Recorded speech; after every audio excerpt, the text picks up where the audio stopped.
What was interesting, you talked about early the 19th century and then you said late 19th century. And I think that's a very pertinent thing because early 19th century is where we know about the English theatre coming. And late 1872 is when the Bengali theatre comes. And that's where my expertise is. I can't talk about the Marathi because their actresses come much later in all other places. And this idea that English theatre came and then Bengali theatre grew up as a sort of a reflection of it, that it was like an image of the same, it was emulation. I don't believe in that. And a lot of my work really relates to that you cannot really have these binaries that there's a colonial import of theatre and that theatre comes to India and there's a new institutional space and the older theatre dies. Culture doesn't work in that way. So what I can say now, very simplistic way, my understanding of it is that the concept of a theatre comes, which in a way is quite abstract, in a way people really don't know what to expect when they talk about the British colonial theatre. What is actually practiced in the name of the colonial theatre, what is written about it and what was actually the practice. If we go a little bit deeper into the sources we see there's a huge difference. Because what comes under the garb that there's a colonial theatre model coming in is a sort of a dominant discourse of colonialism, right, which is being sort of imposed on us, that this is superior culture, this is high literature. The British have sort of created a whole tradition of being able to represent and render the dramatic literature, which is a very high literary quality, high intellectual quality, etc. But if you go into the theatre practice in colonial India, which starts around 1830s, before that of course there are references to 1789 and November Bistro, but the real English theatre which is coming and then the Indian theatre comes, it is a far more hybrid, it's far more heterogeneous sort of cultural space which is coming. In fact, you will hardly be able to find references to the dramatic literary tradition being made into performances. So, that Shakespeare's and Milton's, Shaw and Chekhov, there was hardly any reference to it. Even Shakespeare, which is the English, sort of the literary canon. What comes instead, and there's a huge amount of material, if you read a bit into those sources, you can see that there's no archive, right?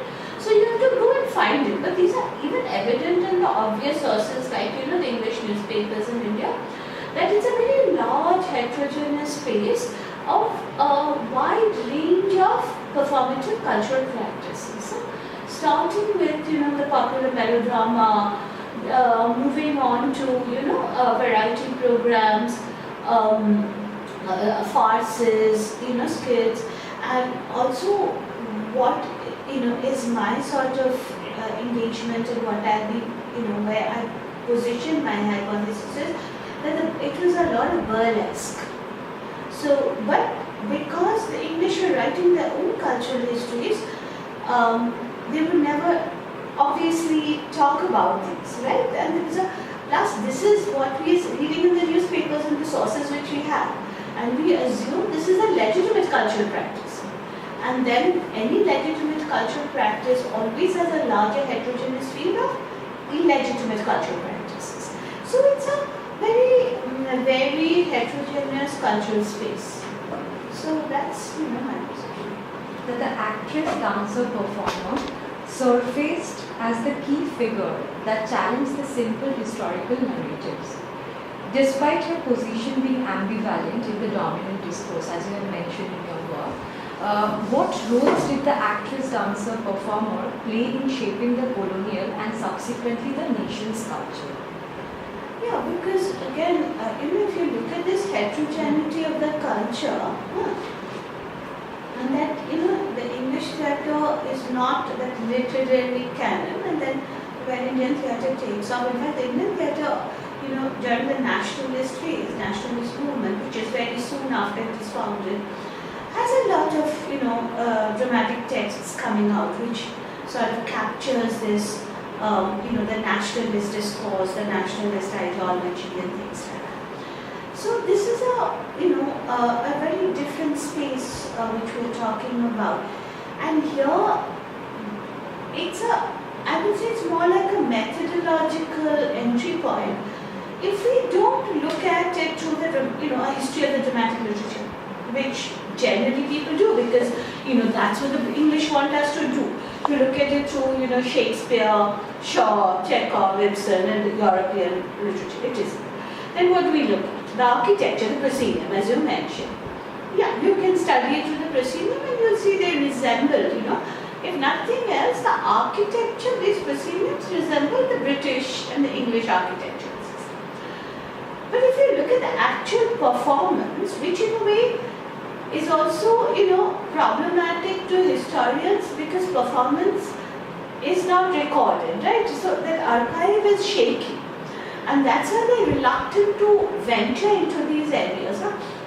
Now, but if you look at the cultural practice, you would, and if you see that one of the key figures there, who you can reconstruct and who you can also deconstruct, is an entertainer. And this entertainer is 90% a woman. And then the question comes that where does she come from, right? How do you position her there? How do you sort of, locate her cultural milieu? And they were not trained actresses in any way. They come from a certain social spaces, and if you see it is a very heterogeneous social space or cultural space, they are the ones who remain in the margins of these spaces. So in a way, if you are looking at the idea of the subaltern, critical framework, these are the subaltern bodies.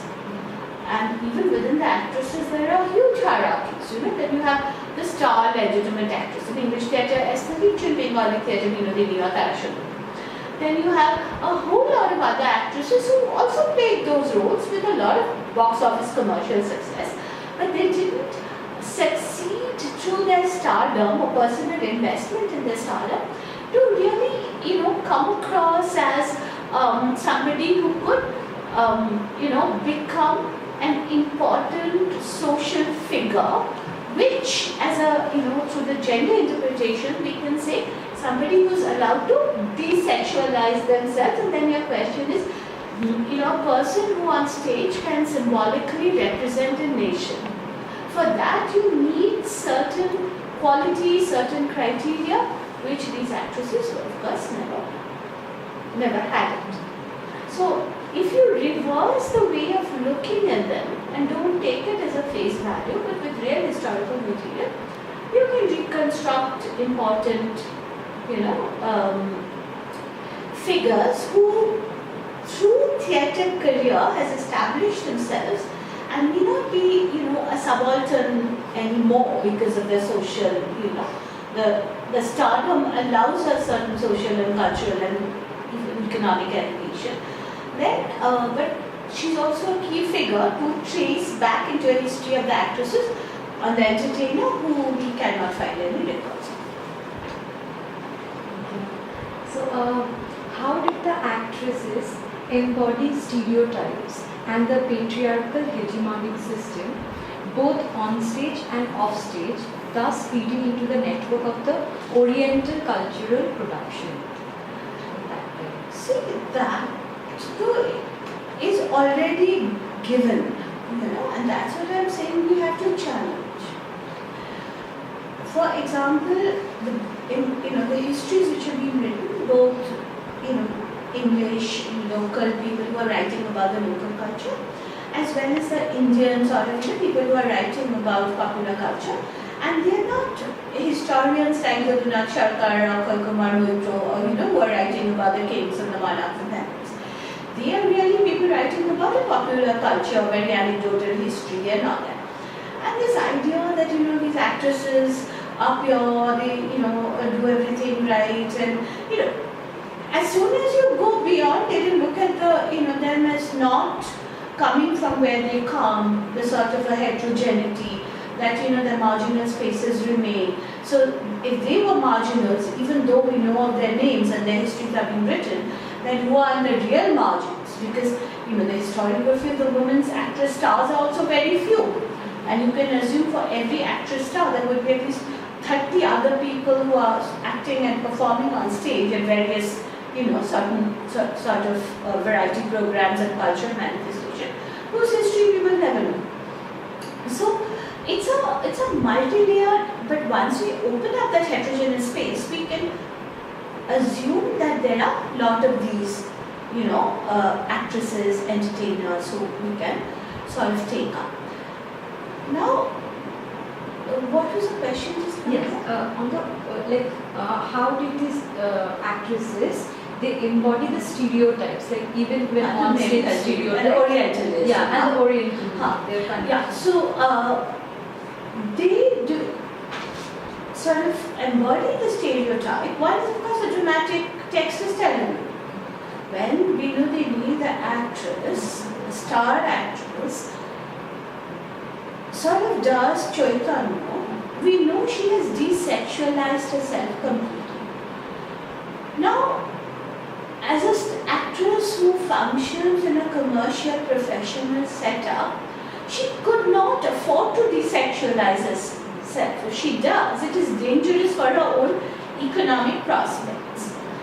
But there's a whole nationalist discourse which are sort of getting her to undermine and underplay the sexual lexicon of the time, the pornographic index in the lexicon, which in a way all star actresses have.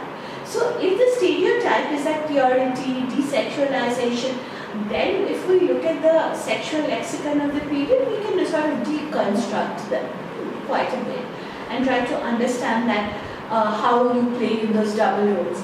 There's this very famous picture, right, of Vinodini, of Tara Shundari as, portraying Kancho, this very famous prostitute character. And I likes to start my class with that. So she used to portray that, a character, but she looks like, one of those pictures of the middle class husband who's standing with a husband to be photographed in the whole traditional way of domestic conjugality. So if you start from that, the stereotypes are there for you to see. Then you can sort of slowly deconstruct it. And here, Orientalism is a very important frame, because I would say the stereotypes and that symbolic presence is based on Orientalism, because that's the dominant discourse of the Occident and the Orient, right? Now, if you sort of start deconstructing it, you will see that within the Orientalist body, which is, the Orient is full of sexuality and, sort of active sexuality vis-a-vis the passive sexuality, then that whole discourse of, the actress and the active sexuality, which can be dangerous for society, it can displace certain, hierarchies which otherwise never gets displaced. So that's where, it's very important to study that, not a sort of an abstract concept of Orientalism, but taking from science, which is abstract in many ways, trying to actually equate it to the actress body. And what is the methodology we will, sort of try to see in the actress, where what we are saying is that sexual lexicon in the pornographic reference. And it is really sort of anchored into certain parts of the body, which, sort of was part of the cultural male fetish.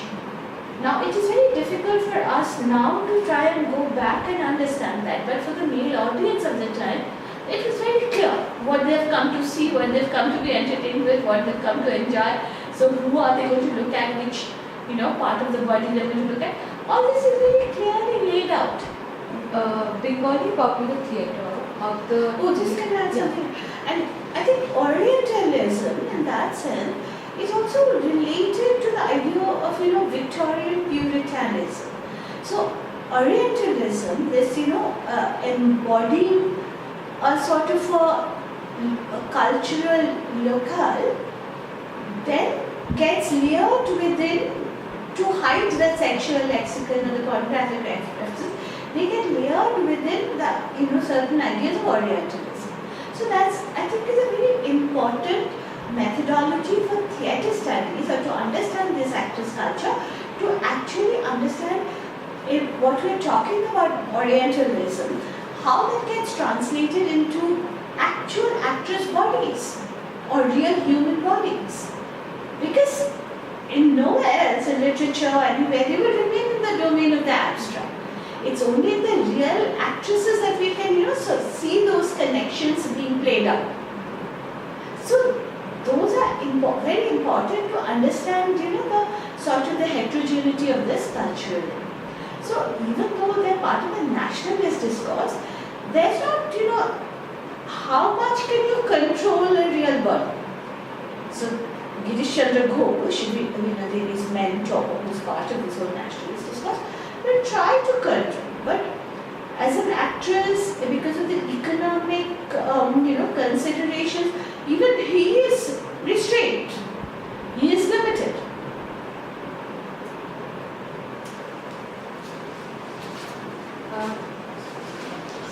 Ma'am, the Bengali popular theatre of the late 19th century is rooted to the French and English theatrical traditions. Could you please give an overarching view of the strands of these two theatrical practices, keeping the actress central to the question? Like in your work, Engendering Performance, there's one particular section which describes how an actress on stage in general is very very lively, her voice is shrill and she's very joyous on stage, but the moment she's thinking about her lover or is in some kind of distress, her body is projected as very fragile. So, but on the other hand, there are certain comic theatre performances also which do not really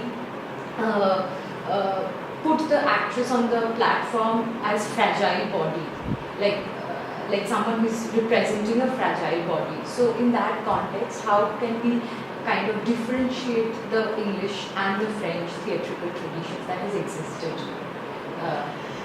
I don't think we can be so clear about, she was English, she was French, because, like I argue, a lot of the actresses assumed names, assumed, cultural identity, assumed, where they are supposed to have located themselves. So all that is, very anomalous and very murky. And, they all just use surnames. But I think, from the study of these histories, again, if you look at, the cultural practice, even in Calcutta is this very heterogeneous space, from legitimate to, a lot of illegitimate practices. The legitimate had to be the correct English woman. And there a lot of, what is the ideal norms of a woman's behavior in society, a respectable woman, are sort of transferred within her. So there's a hegemonic discourse there. So this whole idea of the frailty, that she needs to be protected.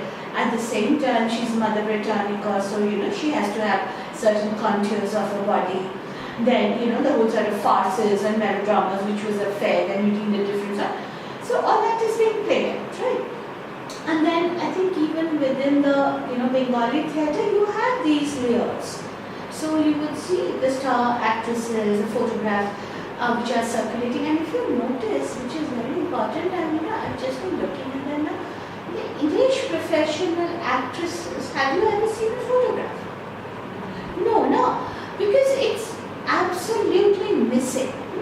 And recently I've been doing some work on, and photography had come in by the 1830s, very much into India, studios have come in. Now, in Shimla, there's this old theatre called the Gaiety, right, which is the oldest theatre existing colonial theatre. They have albums of photographs of their fair from 1898 to, it goes on till 1940s. Now, again, the idea is that's their photographic records have been kept, archived, put into albums of the club. and with the idea that, oh, these are amateur theatre activities, so it's okay, they can be photographed. Now the Calcutta professional actresses, about whom so much is written about by all the newspapers, like the Englishman by James Tuckler, the Bengal Harkari, this immense thing about their personal lives, their lives, what they're doing, which balls they're going to. It's like following the star actress everywhere. Now, why do you think there is no photograph, no identification of a face? And this is really interesting. And if you then the idea is that Shimla, the thing is amateur dramatic club, right? It's a it's the women who are sort of so-called respectable because they're into the amateur theatre.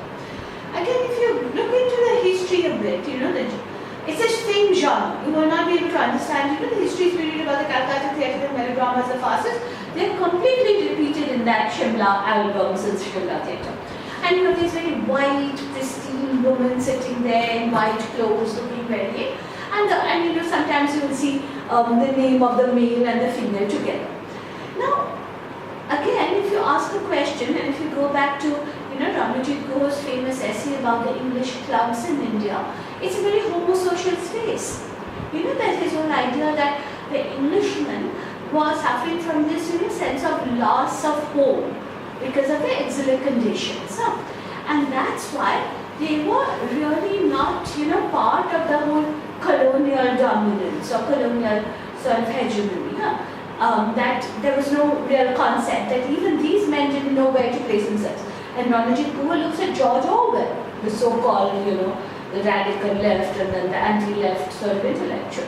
That when it comes to the colonial role, there's a dilemma, but he follows the colonial authority and the law where he kills this elephant. But for a long time, he didn't know whether he should do it or not. So he says, now if you look at this, the men, they already are, it is not, what is the word they use? It's not dominance with hegemony. It's dominance without hegemony. So that consent is very animalist of even the male members. Now, where do and all these clubs we know were totally exclusively for respectable male officers in the army and in the social life. So where do these actresses come from? And why are there so many actresses? And you have some of the pictures of the performance, but you have so many visuals of the tableaus that the entire cast is put together and final curtain calls. As if, the whole narrative is valorizing the notion of the English community. Now, if you try to see that who are these actresses when in this amateur theatre, you would see that, again, we don't know. It's very, very difficult. And one reference by Rudyard Kipling is writing for the Pioneer. And he, used to go to Shimla, and when the Viceroy travelled with his whole entourage, they used to cover Shimla. And he writes that, the Shimla club is full of lawyers and doctors and teachers and, officers and this and that, and governesses. So, there's a very vulnerable part of the society. If they're governors, they're governesses. So it's not the wives and the daughters also. And now I'm also urging you to look at this amateur theatre practice, also part of this heterogeneous cultural, sphere. Because this is why the Englishmen found it, safe to have photographic archive. They didn't find it safe when it comes to Esther Leach, who the British actress in Bengal who sort of dominated the Bengali theatre from 1830s to early 1840, and I think she, 42 or 44, she dies. Right? She's, there's a fire on the stage in her own theatre, and her dress catches fire, and she sort of, dies. Now, if those amateur women who gets married, even maybe through the club, socializing space, that is the most legitimate of it. So we already can see various layers which are, within those domains of the legitimacy. But the signs and indications are already there that the legitimacy is not as legitimate as the British, Victorian Puritanism would want us to believe. That there's something wrong with it. And then if you look at the newspaper advertisements at the period, there are these women magicians. And the French are always looked as, the second layer who would sing, who are part of the burlesque. And there's this, all the madams and all that. And sometimes the madams get married and become, English in a way.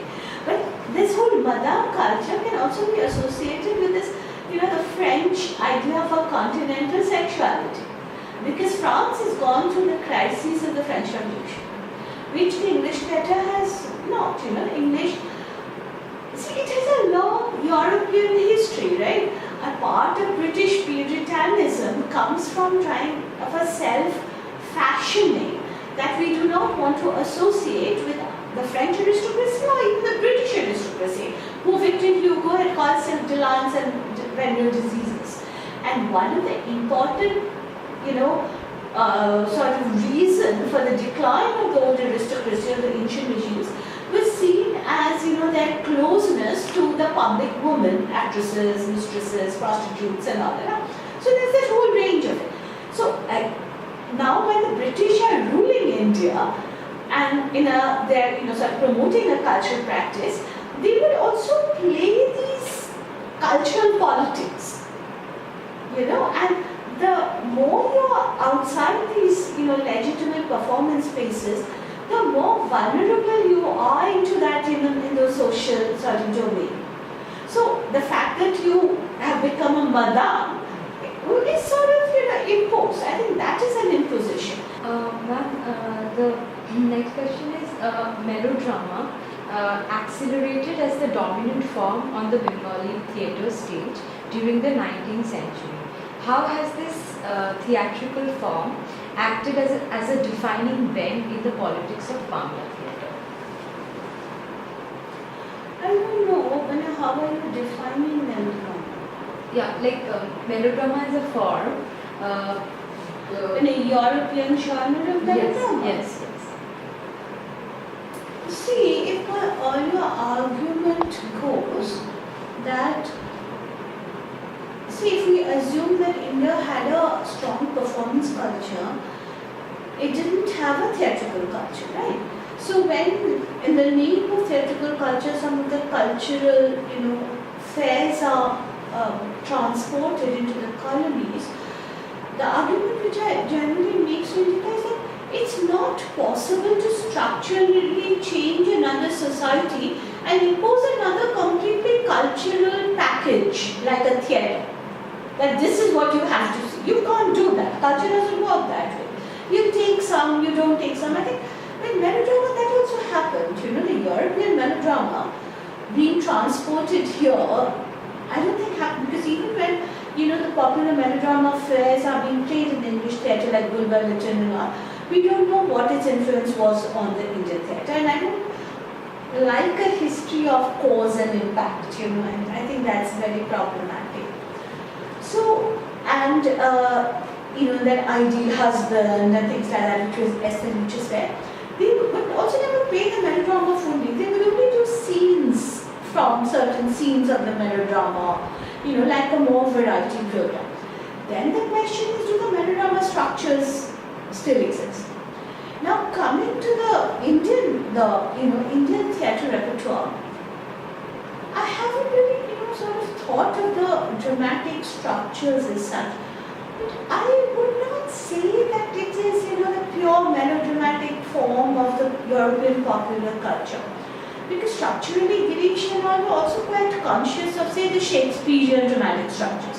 And we know, my father in his book Girish Manush has sort of done a very detailed study of Girish's dramatic structures, the 5 acts, how the acts are broken up into scenes.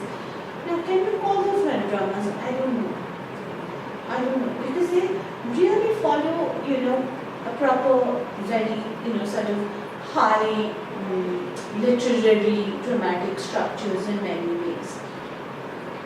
A lot of Bankim Chandra Chatterjee's novels were made into, plays and dramatic structures. And again, Bankim's novels are of a very high literary, sort of thing. To reduce it into what the European melodrama, which is the popular thing, but if you're talking about overt dramatic expressions in the text, which is supposed to create different registers of affect. Yes, that was there, but I'm not comfortable with the term melodrama in this sense, because melodrama is very loosely used of anything which has to do with overt histrionic sort of expression or manifestation. You have spoken about Englishman or other theatre journals, where these theatre journals have kind of supported and have extended a patronage towards the English actresses, which if you just loosely divide it, which the French actresses kind of did not get that much of support from these from the print media. So if we speak on those binaries, then see, one, we have to understand that this was no civil society, and because you're a colonial subject, you're not a citizen in any right, right? And in these sort of segmented sort of appearance of a public domain, which is not a public sphere in the Habermasian terms or anything, because it's a colonial country. So that's where it's important to sort of locate that where would you position someone like an actress, because they really had no agency, and it's even with a sort of gender reading of actress histories, where we're looking at actress sexuality as one of the interesting parts, stardom, the control over economics and your own investment of yourself, which allows you a certain social aid, but still we cannot, really talk about agency. And many times I try to argue that, the actress sort of on stage do have a certain autonomy, which the Hazif or the other women and all will not have. Now, if we go by Tanika Sarkar's sort of, the domain which she looks at, that a large part of the nationalist ideology was sort of, anchored into the idea of the domestic conjugality, and that's where really you need that actress figure, right?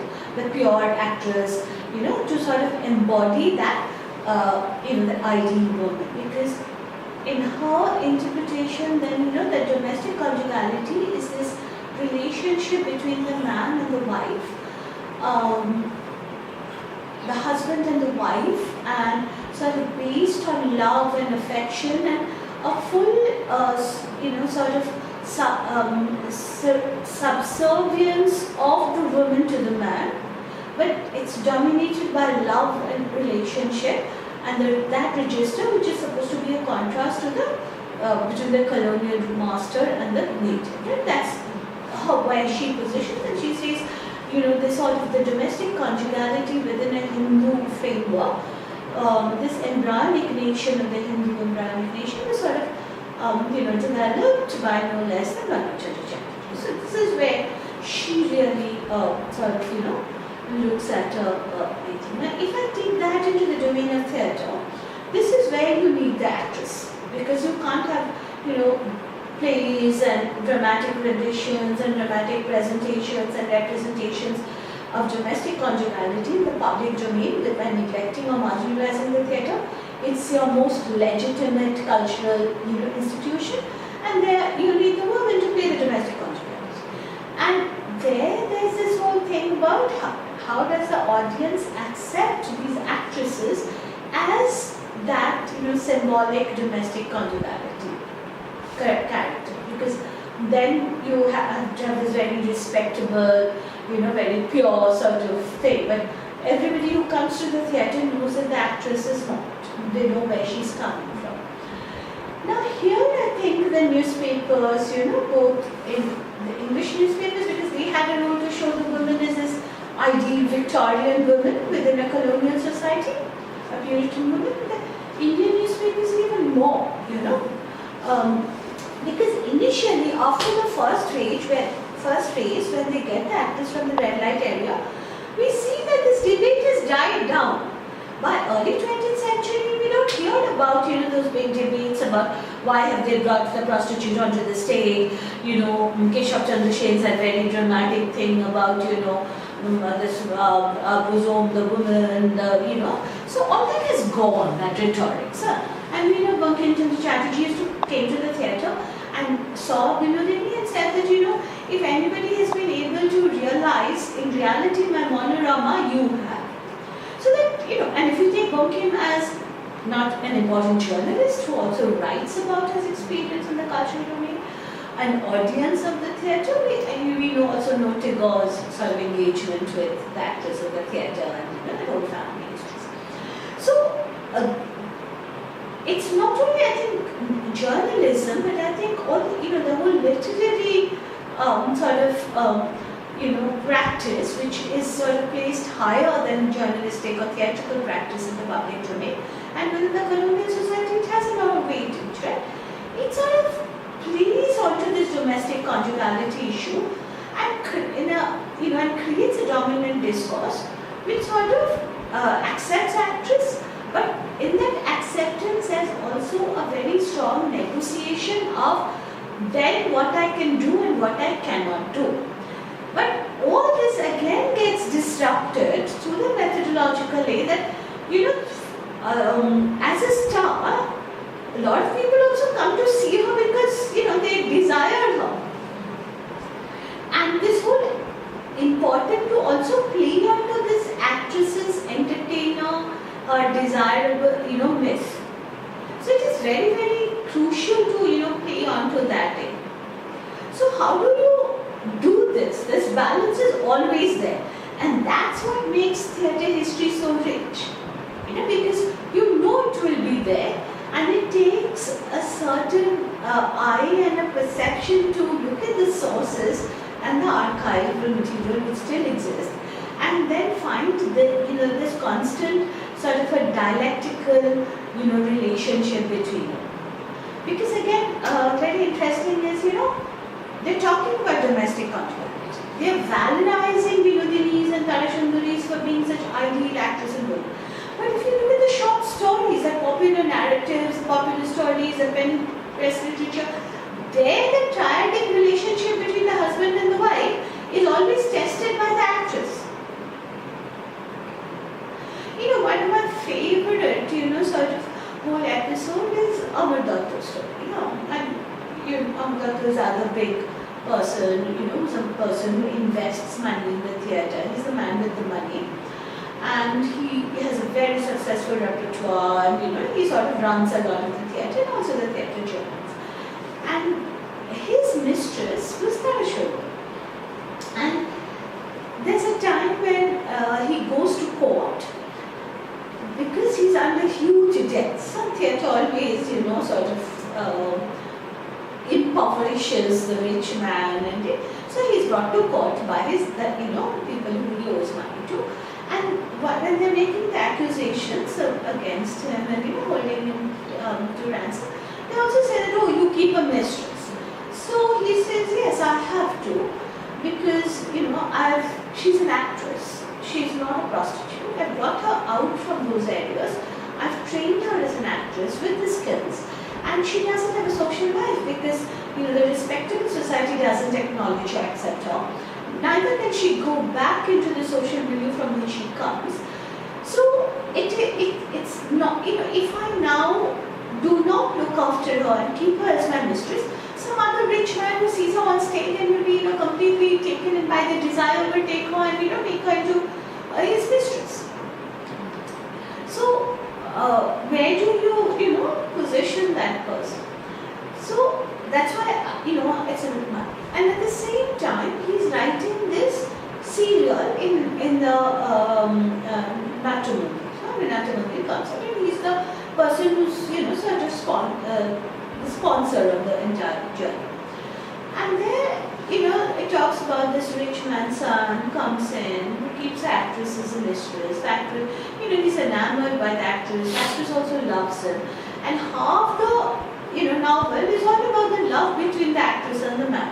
And she's a beautiful singer, she's not greedy, she's nothing, and it's really such a beautiful beautiful, touching story between a zamindar, a very rich scion of a Calcutta well-established family, and this actress. Then the man is not an actor or a theatre man. She's just an actor.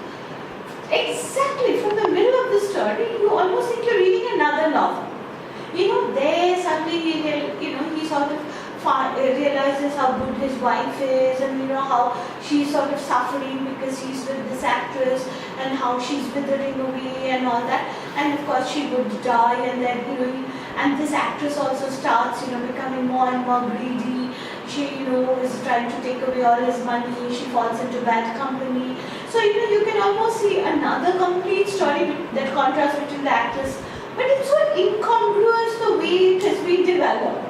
And at the end, of course, she becomes evil, she kills somebody, her beauty is lost because she's got pox on her face, and ultimately the boat capsizes in some river and she dies. She was trying to steal something and run away. And then, his wife is also died, so he can't go back to his wife.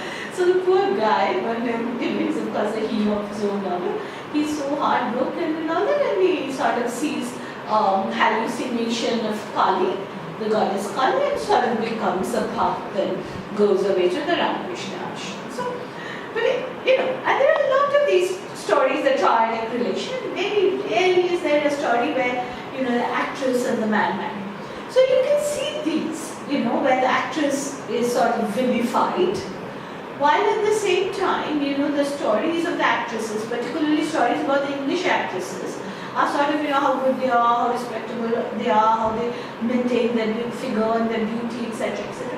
So, we can see this sort of circulating in the public domain to the newspapers.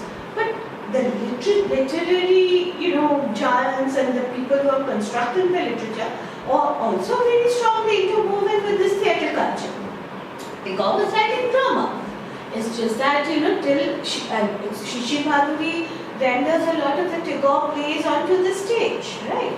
And there, Prabha Devi and those actresses are only playing those roles. And Sharat Chandra Chatterjee. So all those contacts are happening, But I don't think that that one nationalist dominant discourse are being able to control everything in the way they like. You can't, convert people into puppets. Different socio-economic forces play, and though I wouldn't say it is a sort of autonomous agency, but certain designated agencies are given to these women, to these spaces, and at that moment there are opportunities for disruption.